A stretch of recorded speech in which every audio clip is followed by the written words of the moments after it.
برطانوی شہزادہ ولیم اور ان کی اہلیہ کیٹ مڈلٹن پاکستان میں صبح سے شام تک مصروفیات جاری ہیں۔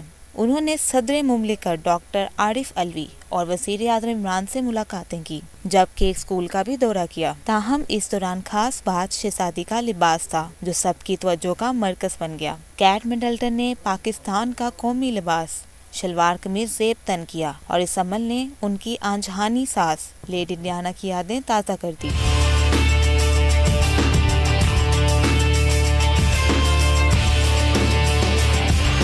کیٹ مڈلٹن نے گرلز اسکول کے دورے کے موقع پر نیلے رنگ کی شلوار قمیض، جبکہ صدر مملکت اور وزیر اعظم سے ملاقات میں پاکستانی پرچم کے رنگ سبز اور سفید شلوار قمیض زیب تن کر رکھی تھی۔